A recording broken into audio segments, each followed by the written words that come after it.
तो हेलो दोस्तों एक क्राइम थ्रिलर और ड्रामा शो आया है जी5 के ऊपर 11-11 के नाम से, starring Raghav Juyal and Kritika Kamra in lead role. जिसके सारे एपिसोड को देखकर मैंने खत्म कर लिया है। तो कैसी है ये सीरीज, आइए थोड़ी बात करते हैं। क्या ये सीरीज आपको एंटरटेन करती है? हाँ। क्या ये सीरीज बिंज वॉच है? हाँ। और क्या इस सीरीज के लिए अपना कीमती टाइम देना वर्ती है? हाँ भाई हाँ। तो बिना टाइम वेस्ट के शुरू करते हैं।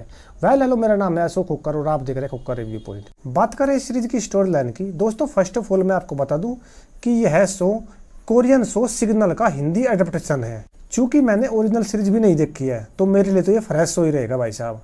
तो कहानी टेक प्लेस करती है उत्तराखंड के अंदर, जहां पर युग आर्या नाम का एक पुलिस इंस्पेक्टर है, प्लेड बाई राघव जुयाल, जो कि एक क्राइम यूनिट का हिस्सा है। और भाई शहर में एक के बाद एक मर्डर हो रहे होते हैं, और भाई जब इतना बड़ा क्राइम है तो पुलिस भी होगी, और फिर इन सभी केस की इन्वेस्टिगेशन को एक कोल्ड केस यूनिट के हाथ में सौंप दिया जाता है। भाई साहब एक कोल्ड केस यूनिट बनाई गई है जो कि पुराने अनसोल्व केस को सोल्व कर रही है। और भाई कहानी में ट्विस्ट तब आता है जब इंस्पेक्टर युग आर्या 1990 के एक इंस्पेक्टर से ट्रांसमीटर के थ्रू बात करने लगता है। भाई साहब वो 2016 में है और वो 1990 में बात कर रहा है, यानी कि 26 साल पहले। अब ये सब क्यों हो रहा है, किस लिए हो रहा है, अगर आप ये सब जानने के इच्छुक हो तो आप इस शो की तरफ जा सकते हो। शो में टोटल 8 एपिसोड है जिनकी लेंथ 45 से 50 मिनट वेरी करती है, यानी कि पूरी सीरीज को निपटाने के लिए आपको 5.5 घंटे का आसपास का टाइम तो लग ही जाएगा। अब अगर एक लाइन में मुझे इस शो का रिव्यू करना हो तो बस मैं यही कहूँगा कि यह एक अच्छा शो लगा मुझे। परफॉर्मेंस की बात कर तो दोस्तों राघव जुयाल इस सीरीज को लीड कर रहे हैं और उनका काम नो डाउट काफ़ी अच्छा था।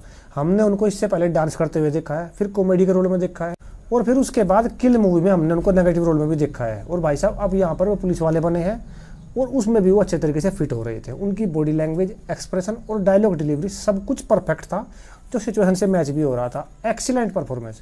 इनके अलावा कृतिका कामरा यहाँ पर देखने को मिलेगी जिन्होंने इस सीरीज को अच्छे से संभाला है। और भाई धैर्य कारवा ने भी काम अच्छा किया है। और दोस्तों इसमें अनदेखी वाले पापा जी भी है अपने, वही पहले वाले अंदाज में गाली गलौज करते हुए, उनका काम भी काफी अच्छा लगा मुझे। और इनके अलावा जितने भी सपोर्टिंग कास्ट ने इस सीरीज में काम किया है सबका काम अच्छा था, यानी कि परफॉर्मेंस वाइज इस सीरीज से आपको कोई भी दिक्कत होने वाली नहीं है। बात करें पॉजिटिव की, देखो दोस्तों इस सीरीज में जो ये टाइम ट्रेवल का कॉन्सेप्ट दिखाया गया है ना, उसको देखकर आपको काफ़ी ज़्यादा मज़ा आएगा, और जिस तरीके से उसको क्राइम के साथ जोड़ा गया है ना वो काफ़ी अच्छा था। इसके अलावा सीरीज की सिनेमाटोग्राफी और प्रोडक्शन वैल्यू काफ़ी अच्छी देखने को मिलेगी आपको। और दोस्तों इसका सीजन 2 भी आएगा। भाई साहब सीजन 1 को पूरी तरीके से खत्म कर दिया गया है, लेकिन क्लाइमैक्स में सीजन 2 का हिंट दे दिया गया है, जिसके लिए मैं बहुत ज़्यादा एक्साइटेड हूँ भाई साहब। बात करें नेगेटिव की, देखो दोस्तों इस सीरीज में कई सारी खामियां भी है। भाई साहब इस सीरीज में आपको मल्टीपल केस देखने को मिलेंगे, जैसे क्राइम पेट्रोल के एपिसोड में होता है। मतलब एक केस के बाद दूसरा केस, दूसरे केस के बाद तीसरा केस, और एक टाइम पर आकर तो आप ये बोलने लगोगे कि भाई रहने दो यार, खत्म कर दो बस, अब और केस नहीं चाहिए। तो मेरे ख्याल से तो अगर एक ही कहानी के ऊपर पूरी तरीके से फोकस किया जाता ना तो यह सीरीज थोड़ी और अच्छी बन के आ सकती थी। इसके अलावा दोस्तों इस सीरीज की जो लेंथ है ना, एपिसोड की लेंथ थोड़ी सी ज़्यादा लगी मुझे। मेरे ख्याल से अगर 35-35 मिनट के एपिसोड रखते तो सीरीज थोड़ी और क्रिस्प बन सकती थी। और दोस्तों इसमें जो टाइम ट्रेवल का कॉन्सेप्ट दिखाया गया है ना वो अच्छा था, कन्विंसिंग भी था, लेकिन भाई साहब वो क्यों हो रहा है, किस लिए हो रहा है, इसके पीछे कोई भी साइंटिफिक रीजन नहीं दिया गया है। तो ज़्यादा बातें ना करते हुए बस इतना कहना चाहूँगा कि ऑल इन ऑल यह एक अच्छा शो लगा मुझे।